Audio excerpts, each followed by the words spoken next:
I read about the Welsh revival. They said in those days, big preachers would come into the meetings and they would sit in the back row and wouldn't dare say anything because the revival was so intense among the young people. I almost feel like that. Like I've been thinking, I don't want to get up and mess with 30 minutes of singing in tongues and feel like that. So kind of that's but he asked me to share. And he asked me to say, like, what's your dreams? Your old men will dream dreams. Can I give you a 43-year-old dream? I went to seminary and ran into a guy named Duke and a couple of guys weren't even in the seminary. And God was moving. We were just praying every night. And he put us on our heart that we would seek Acts chapter 2, no matter what the cost. 2 nights ago, I was here, and I said, Lord, is this my Acts chapter 2? Is this my upper room? I would do anything to come under a corporate baptism. I've seen revivals, wonderful. I've seen gold dust. I've seen shaking and baking. But I don't think my inner river has ever uncorked with total freedom of tongues of fire. And I found myself longing for this, you know. And so we made a covenant to seek Acts chapter 2. And because of that, I left seminary, quit seminary, and went to Maryland looking for Acts chapter 2. I didn't find it. I found my wife. That was better than Acts 2.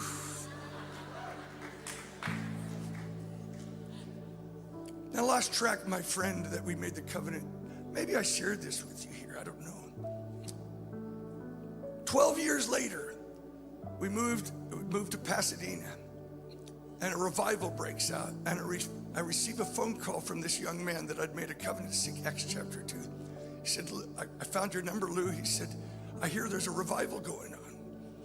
And I said, yeah. He said, I asked him, where are you? Well, I'm in Rosemead, the town next to Pasadena. He says, I've been away from the Lord for 12 years. I used to dream all the time. I haven't dreamed for 12 years. And I said, you mean you live right next to me? And he said, yeah. I said, come to the revival. The Holy Spirit touched this guy. He became our worship leader and had a dream that he was flying in a huge double-doored building with his guitar singing songs. People were being healed in the songs. When we moved into Mott Auditorium, he says, this is the building that I dreamed about. He became our worship leader. This is the God who says, I will guard over your covenant. 3,000 miles away, 12 years. This gives me confidence that I'm still on the journey. And I believe the upper room's not just a good name, it is a place for Acts chapter 2. That should be our expectation. I'm just going to share a few more things since he gave me the mic. Years ago, I don't know what I shared here, but years ago, I woke up one morning with this intense longing to read 2 books, Shaping History Through Prayer and Fasting by Derek Prince, and Rain from Heaven by, I forget his name, Arthur Wallace. And in Prince's book, there's a chapter that says, fasting precipitates the latter rain. And I woke up with this groaning, and literally all day long I groaned. I've got to find those 2 books, but I couldn't find them anywhere in my library. And I groaned all day long, groaning, God, I must find those books today. You've got to confirm to me that fasting precipitates the latter rain. That night I was preaching up in the desert, a friend of mine, preparing before the message. in his office. He was sitting in his desk. Suddenly he gets up, walks over to his bookshelf, says, Lou, come over here. I come over here.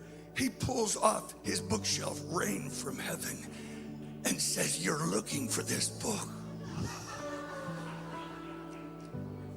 The next morning, I'm teaching a class. A guy walks in and he said, Lou, I was at the vineyard in Costa Mesa this morning. Someone yelled at me, you're going to meet Lou right now, Lou Engle. There's a book he's looking for, Shaping History Through Prayer and Fasting. Give it to him. Maybe that story has given me faith that even more now, in 40 days, I'll send the rain.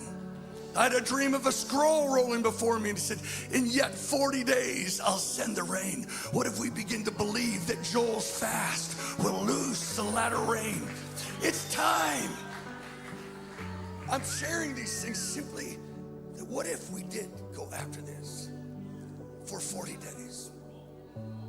What if we just said, Lord, one time in our life, we'll spend it all.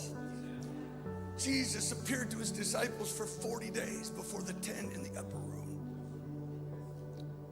What if he just starts appearing to us? This is our, come.